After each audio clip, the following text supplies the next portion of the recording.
रात का समय था और नेहा अपनी ननद प्रिया के साथ घर के बड़े से पुराने कमरे में बैठी थी। बाहर तेज बारिश हो रही थी और हवा की सरसराहट खिड़कियों से टकराकर एक अजीब सा माहौल बना रही थी। नेहा और प्रिया अकेली थीं क्योंकि नेहा का पति रोहित काम के सिलसिले में शहर से बाहर था। बिजली चली गई और पूरा घर अंधेरे में डूब गया। नेहा ने प्रिया से कहा, मोमबत्ती जलाओ, अंधेरे में कुछ अजीब सा लग रहा है।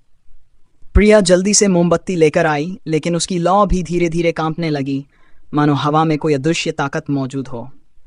तभी नेहा की नज़र दरवाजे के पास पड़ी, जहां एक परछाई दिखी। पहले उसने सोचा कि शायद ये उसकी कल्पना है, लेकिन परछाई धीरे धीरे बढ़ने लगी। नेहा का दिल जोरों से धड़कने लगा। उसने प्रिया से कहा, क्या तुम्हें भी वो परछाई दिख रही है? प्रिया ने डरते हुए सिर हिलाया। वह भी उसी परछाई को देख रही थी, जो अब दीवार से होते हुए कमरे के बीच में आ गई थी। परछाई का आकार इंसान जैसा था, लेकिन उसका चेहरा दिखाई नहीं दे रहा था। नेहा ने हिम्मत जुटाकर पूछा, तुम कौन हो? लेकिन कोई जवाब नहीं मिला। परछाई अचानक हिलने लगी और दरवाजे की तरफ इशारा किया।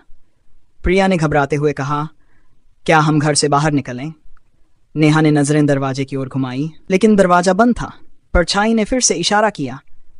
नेहा समझ नहीं पा रही थी कि यह सब क्या हो रहा है। अचानक परछाई ने कुछ शब्द बोले, मैं वापस आया हूं। उसकी आवाज़ ठंडी और गहरी थी, जैसे किसी दूसरी दुनिया से आई हो।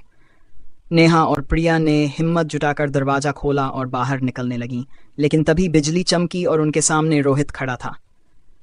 लेकिन उसका चेहरा अजीब था, बिना भाव, जैसे वह रोहित नहीं बल्कि कोई और हो। नेहा चीख पड़ी, रोहित, तुम? रोहित ने मुस्कुराते हुए कहा, मैं वही हूं जो तुम्हारी परछाई बन गया हूं। अब कभी तुमसे दूर नहीं जाऊंगा। अचानक से सब कुछ गायब हो गया। नेहा और प्रिया ने जब अपने आप को संभाला, तब तक रोहित भी वहां से गायब हो चुका था। अब घर में बस वही रहस्यमयी परछाई थी जो उनकी हर हरकत को देख रही थी।